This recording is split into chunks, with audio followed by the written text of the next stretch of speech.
Kita doa dulu ya. Terima kasih Tuhan Yesus, kami mengucap syukur Kau sungguh baik.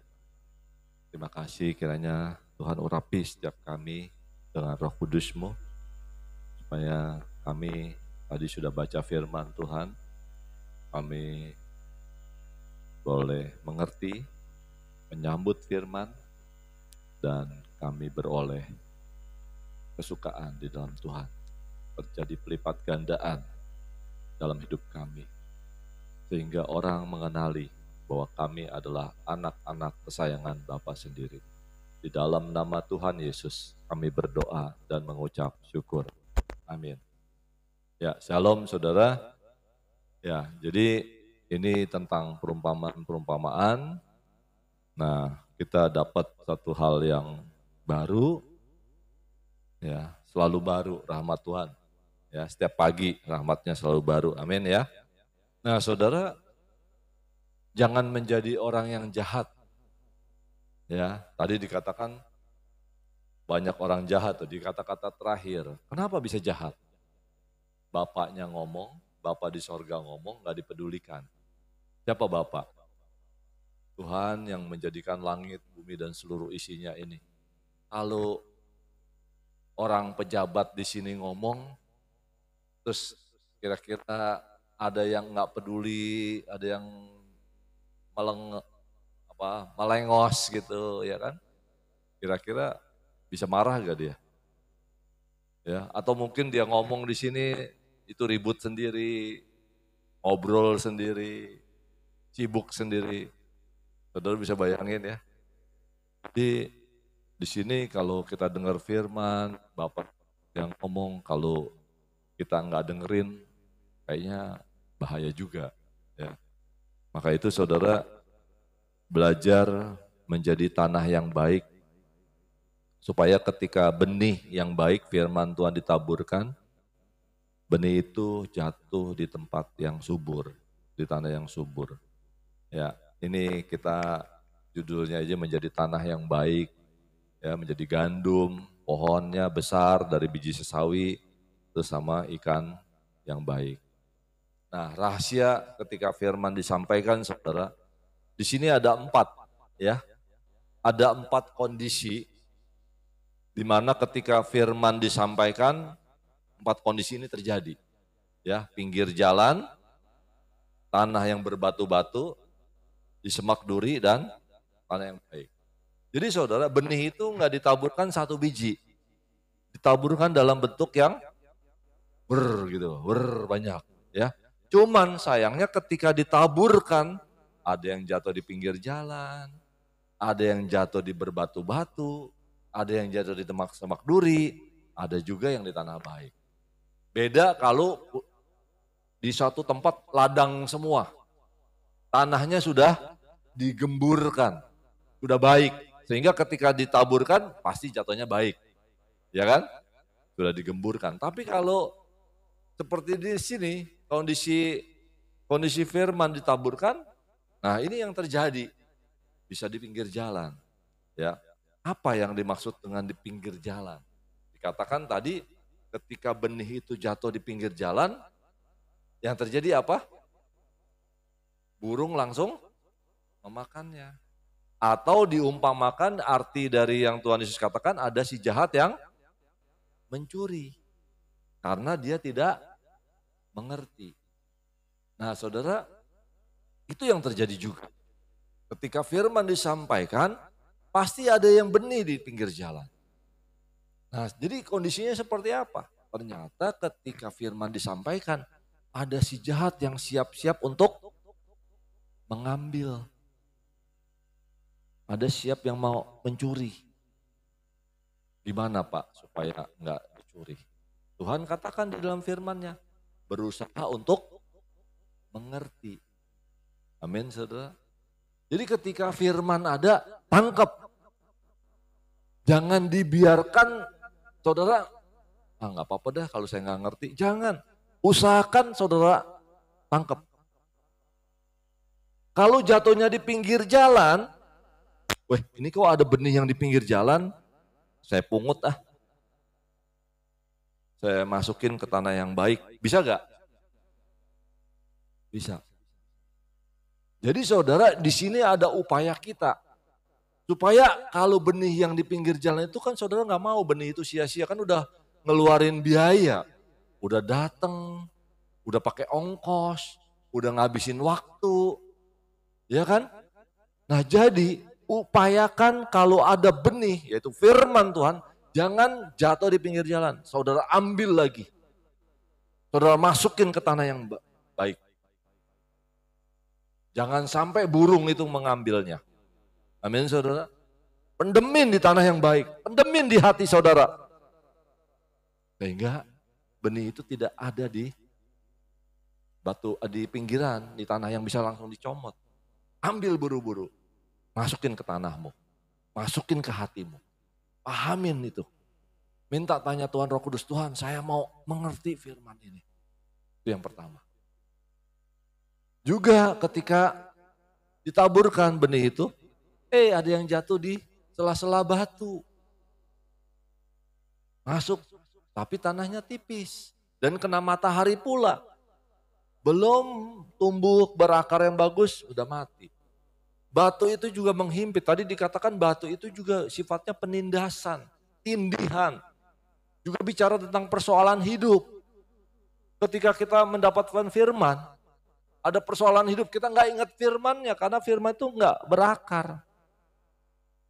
Ayo kita singkirkan batunya. Beban hidupmu bawa ke Tuhan Yesus, itu singkirkannya. Serahkan hidupmu kepada Tuhan Yesus. Tuhan, aku punya masalah hidup ini Tuhan. Tapi aku tahu pertolonganmu pasti.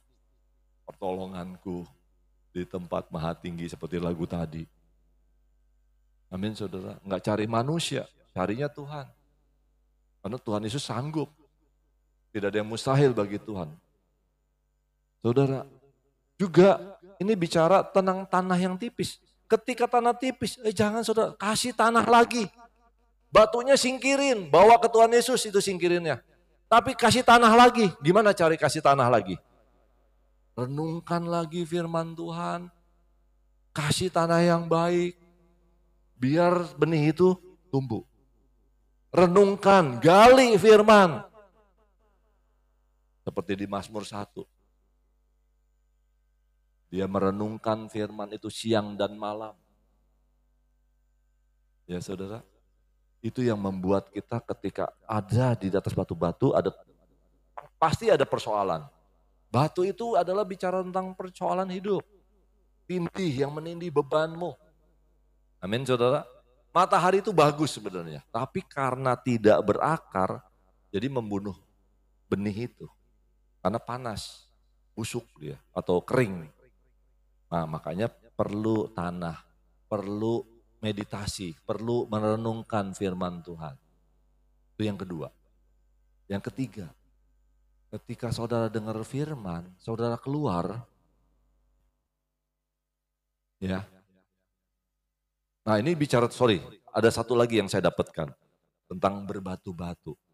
Ketika saudara keluar, saudara nggak mengerti, kita nggak ngerti firman, dicuri iblis dan juga nggak tumbuh.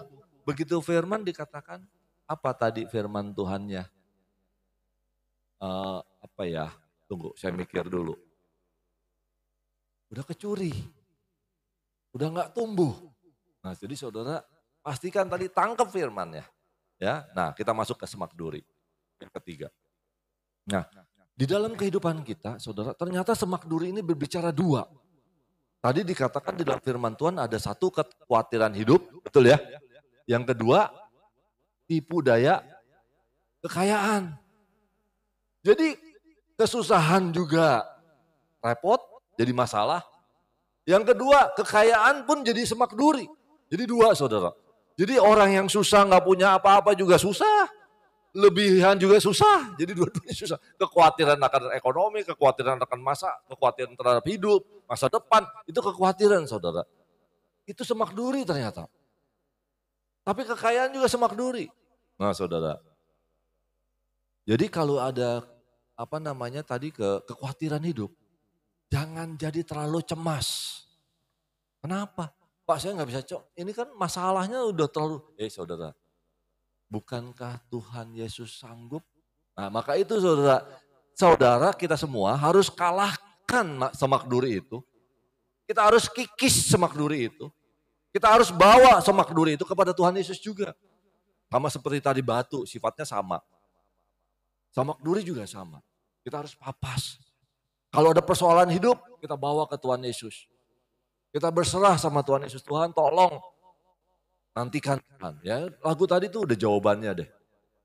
Kau pun nantikan dan kau yang sembah. Tanpa Tuhan aku diam. Aku gak bisa berbuat apa-apa Tuhan. Tapi dengan Tuhan Yesus aku pasti bisa. Ada jalan keluar selalu. Jadi saudara, selalu di dalam hidup kita gak lepas dari semak duri. Ada kekhawatiran, kalau kita nggak serahkan ke Tuhan Yesus itu menusuk terus, makin lama makin menusuk, sakit. Tapi kalau udah menusuk, kita sensitif, kita peka, langsung serahin ke Tuhan Yesus. Semak duri itu nggak akan tumbuh besar. Juga kekayaan, jangan sampai saudara dikasih semak duri bentuk kekayaan enak, enjoy. Tapi akhirnya hidup berfoya-foya, hidup senang, lupa akan Tuhan. Udah itu miskin melarat juga lagi akhirnya. Karena saudara kemarin waktu hari Sabtu kita dapetin anak-anak Tuhan kenapa tidak selalu dibikin enak. Selama hidupnya enak terus, bahaya soalnya. Hidup yang dimanja terus, penuh berkat, gampang setiap kali doa, cespleng ada, hidup dikabulkan, itu bahaya. Ingat tentang orang kaya yang selalu berjubah ungu, akhirnya ketika masa hidupnya sudah enak, dia mati penuh dengan kepanasan, jeritan, tangis. Karena ada di dalam api neraka diumpamakan seperti itu. Terus yang di pangkuan Abraham, si Lazarus yang selalu mengemis, minta-minta roti. Yang terjadi apa? Dia sudah mengalami yang susah semasa hidupnya. Sekarang dia mendapatkan penghiburan. Jadi saudara kalau ada kesusahan dalam hidupmu, jangan kau jadi susah. Karena mungkin itu menjadi batu loncatan saudara untuk menjadi berkat dari Tuhan. Naik levelnya. Jadi saudara memang gak selalunya manis, ada pahit juga. Ya seperti tadi tuh, mencucurkan air mata ya kan. Gak selalu kita mencucurkan air mata, ada waktunya Tuhan memberikan kita kelegaan, memberikan kita penghiburan. Ya, pasti ada yang keluar air mata. Kalau nggak pernah air mata keluar dari saudara, bahaya. Jangan sampai seperti orang kaya tadi, karena engkau sudah enak terus dari kecil, dimanja katanya. Terus muda, foya-foya. Udah tua, kaya raya. Terus matinya ternyata enggak. Ternyata matinya itu yang seperti orang kaya itu. Ya, jadi orang dunia begitu pengennya. Siapa yang nentuin mati masuk surga atau neraka bukan kita soalnya. Nah, saudara, itu semak duri. Ya, kekhawatiran maupun kekayaan itu hal yang menusuk. Saudara jangan senang kalau ngelihat suatu kesenangan di dunia ini ya, karena bisa aja itu menusuk tanpa saudara rasa. Yang terakhir, tanah yang baik. Nah, itu udah luar biasa dah ya kita. Jadi ketika kita dapat firman, kita mengerti, kita responi firman, bertambah lagi, bertambah lagi, bertambah lagi. Dan itu terjadinya pelipat gandaan. Ada yang 100 kali lipat, 30, 60, 100 gitu ya. Oke. Nah saudara, ini tanah yang keras. Saya ungkapkan dulu sedikit tanah yang keras. Bagi yang tidak mengerti datang si jahat untuk merampas. Jadi paling penting bagi kita ketika firman ditaburkan, sambut dia. Mengertilah, minta Tuhan Roh Kudus yang ngerti kan. Sebab ketika tanah yang keras itu, benih tidak tumbuh, tidak ada kekuatan. Tidak ada kekuatan dari Roh Kudus, tidak ada kekuatan Injil. Sehingga pondasinya lemah, diterpa angin, hilang. Goyah, mudah cemas, mudah khawatir, tidak memiliki pengharapan. Oke, kita lanjut. Yang paling penting kita mau lihat yang baiknya, positifnya. Kunci hidup diberkati. Amin. Nah ini ya, Tuhan mau kasih tahu kunci hidup yang diberkati. Di dalam Matius 13 ayat 11, jawab Tuhan Yesus, kepadamu diberi karunia. Ya, diberi karunia, saudara nggak perlu mampu, nggak perlu mungkin nggak ngejar juga sepertinya. Tapi saudara rindukan dia. Hausnya rindukanlah ya, terutama yang paling penting ya. Karena karunia ini adalah sesuatu anugerah yang saudara bukannya bayar juga. Nggak perlu, saudara bayar, nggak punya apa-apa untuk bayar. Untuk mengetahui rahasia kerajaan sorga. Banyak orang kalau cerita tentang rahasia, mau berani bayar berapapun. Apalagi ceritanya rahasia ini adalah peta harta karun. Betul nggak? Kalau saudara punya harta karun, wah ada petanya. Sampai ke ujung pulau, langit pun dia. Ini karena di situ berpikiran bahwa harta karun itu pasti lebih mahal daripada yang kita punya. Nah, harta karun kita tuh firman Tuhan, saudara.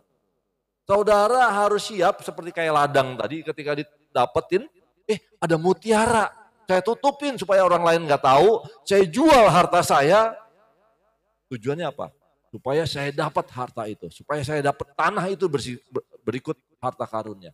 Nah begitu pula saudara, firman Tuhan tuh harus begitu. Harus dengan segala upaya kita. Ya, untuk kita dapetin harta karun itu. Jangan disia-siakan. Amin saudara. Nah ternyata ketika kita dapat karunia itu, nggak semua orang dapat. Dikatakan kepada mereka tidak. Kepada kamu diberikan. Wah berarti ini suatu hak istimewa bukan? Enggak semua loh saudara. Saya percaya kalau ini firman Tuhan yang ada di sini aja ya itu berlaku saudara. Yang di luar sana yang itu urusannya mereka dah. Pokoknya Tuhan bilang kepadamu diberi karunia untuk mengetahui rahasia kerajaan sorga. Tetapi kepada mereka tidak. Kok kayaknya hak istimewa? Ya itu yang terjadi. Jadi saudara kalau ini hak istimewa ya harus tangkap. Yang pertama, imani bahwa ini untuk saya. Jadilah sesuai dengan imanmu kata Tuhan. Terima kasih Tuhan ini untuk saya dapat karunia.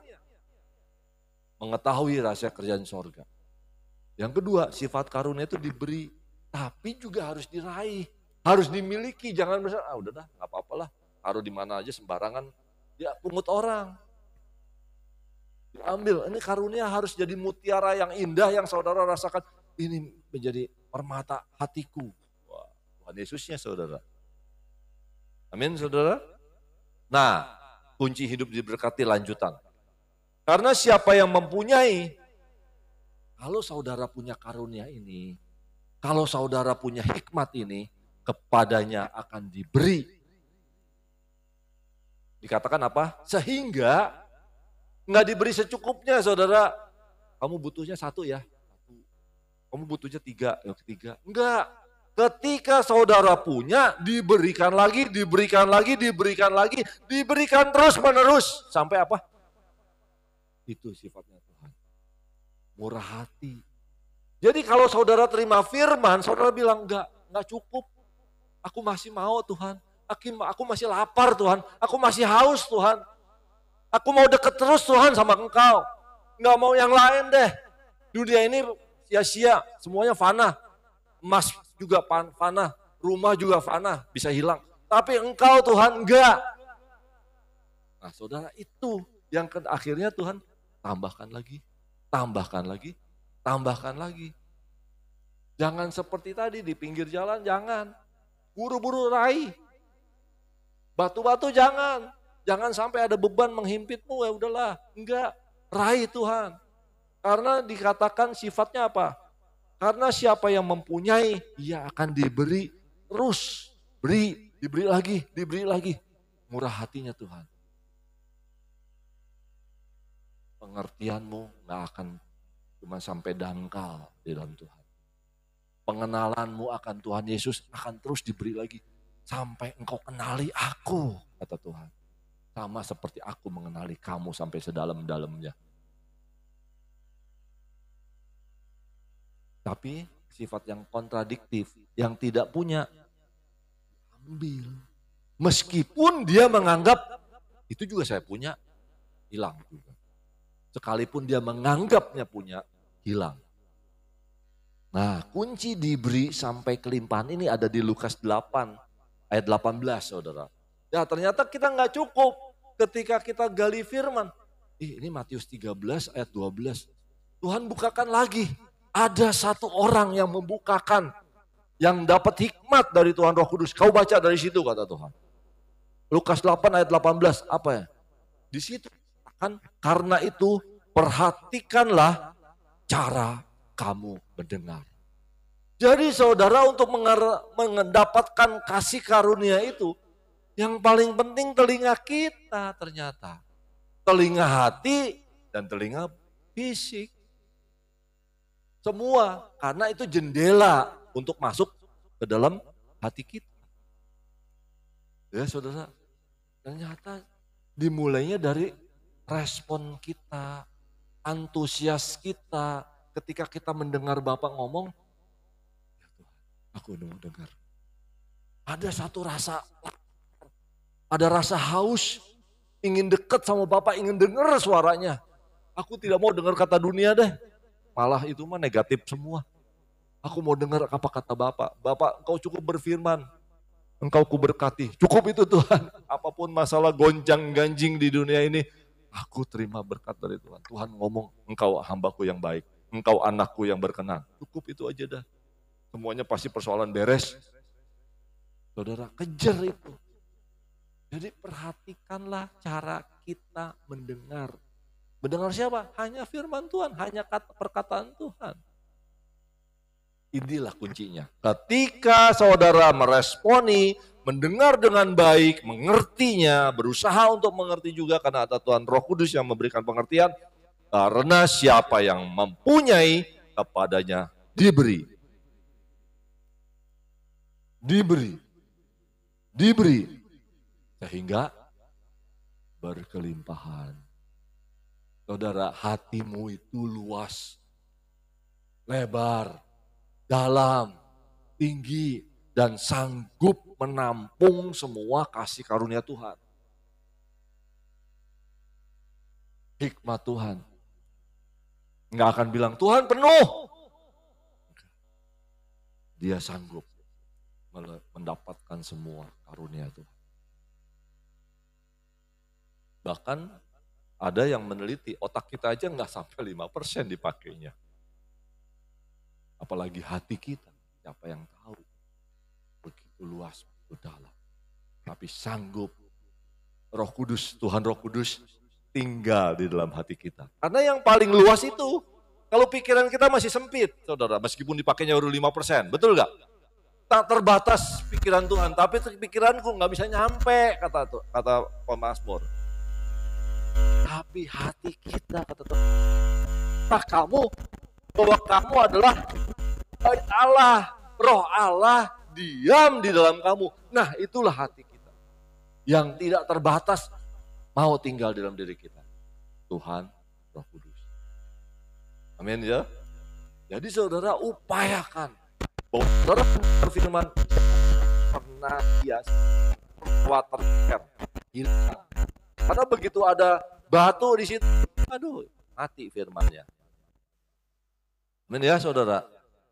Punya maka diberi dan dilipat gandakan. Ketika saudara dengar firman, saudara berusaha mengerti, minta Roh Kudus pengertian, saudara diberi dan itu dilipat gandakan. Punyai, karena perhatikan cara kamu mendengar, maka di sini pesannya adalah miliki atau punyai sikap hati yang benar dan berkenan saat firman disampaikan. Siapapun juga, jangan tergantung saya hanya hamba yang tidak berguna, saudara. Tuhan udah kasih tahu, engkau hanya hamba yang tidak berguna, engkau hanya melakukan apa yang kau harus lakukan. Tapi yang paling penting saudara dengar sendiri Tuhan Yesus. Saudara dengar sendiri Tuhan Roh Kudus. Yang pertama, cari dan utamakan kerajaan Allah. Itu sudah ada di dalam Matius 6:33. Carilah dahulu kerajaan Allah dan kebenarannya, maka semuanya akan ditambahkan kepadamu. Jangan lihat semuanya akan ditambahkan kepadamu.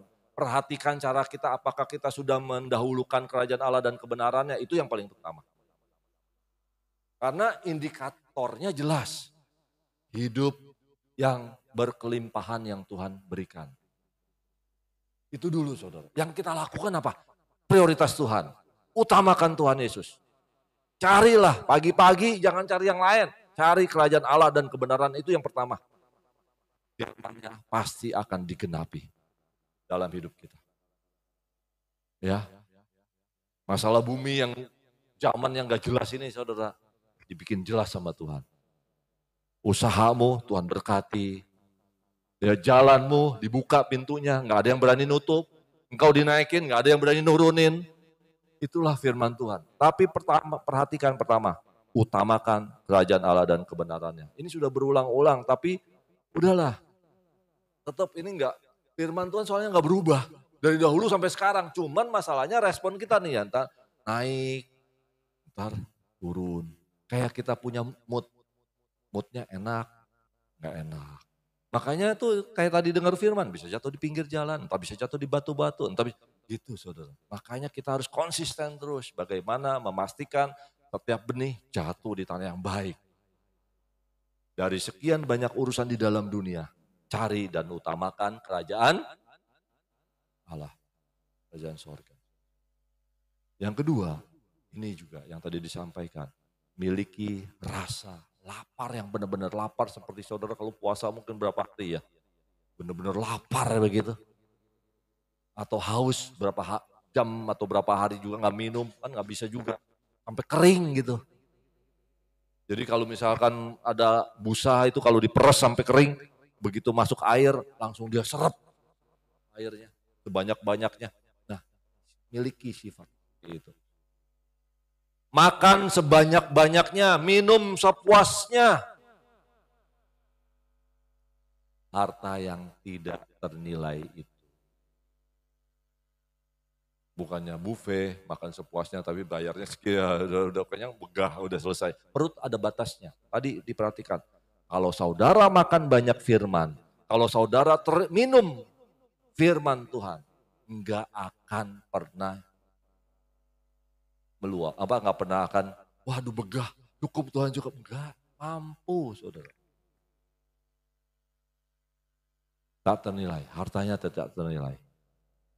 Yang kedua, sikap hati saat firman diterima. Ini juga penting. Karena ketika firman disampaikan, disegani, hormati firman. Sebab menghormati firman kan menghormati yang berkata-kata, bukan saya hanya menyampaikan, saya dapat tuh Tuhan, apa yang kau ingin sampaikan, sampaikanlah ya Tuhan. Saya cuma sebagai corong, yang juga bukan sebagai mediator, bukan juga sebagai juru bicara. Saya nggak boleh nambah-nambahin, ngurangin apa lagi. Tuhan ngomong apa ya sampaikan, udah. Makanya saya upayakan semua ini firman Tuhan. Dari ayat ke ayat, karena ayat itu yang akan menjelaskan. Dan Roh Kudus pasti yang menjelaskan kepada kita masing-masing pribadi. Pada di dalam diri kita ada sudah ada Roh Kudus. Usahakan beroleh hikmat dan pengertian. Usahakan. Jangan cukup. Ya, saya tadi udah terima firman, ya cukup. Usahakan terus beroleh hikmat. Dengan cara apa? Gali, tadi udah sampaikan, gali, renungkan lagi. Karena itu harta yang terbaik. Dan yang terakhir, jangan menyimpang. Menjauh dari kebenaran. Cintai dan sukai kebenaran. Cintai dan sukai Tuhan Yesus. Kasihi Tuhan Yesus lebih dari apapun juga. Tuhan Yesus sudah sayang sama kita dan tetap sayang. Kasihnya tidak berubah. Bahkan kasihnya tuh sudah all out. Udah semuanya sampai nyawanya diberikan. Kita kan belum menyerahkan nyawa buat Tuhan. Baru paling milik, baru persembahan mungkin. Ya, sampai lagu kan juga itu juga sedikit sekali. Kita nggak ini. Tapi saudara, pesan Tuhan, ayo anakku, ada waktunya kita untuk kembali ke Tuhan. Respon yang benar. Karena Tuhan Yesus masih buka tangan, saudara. Tuhan Yesus memberkati. Amin. Mari kita berdoa. Terima kasih Bapa. Terima kasih ya Tuhan Yesus. Sampaikanlah kepada setiap kami, pribadi lepas pribadi. Tuhan yang kenali kami, sedalam-dalamnya siapa kami. Kami percaya ketika Tuhan Roh Kudus yang mengajar kami, hati kami terbuka, hati kami terima. Karena Roh Kudus begitu lembut. Jangan keraskan hati kami ya Tuhan. Supaya kami ketika kami mendengar, kami katakan, ya Tuhan, amin. Kami mau Tuhan. Terjadilah pada kami seturut kehendak-Mu. Di dalam nama Tuhan Yesus kami berdoa, mengucap syukur. Amin.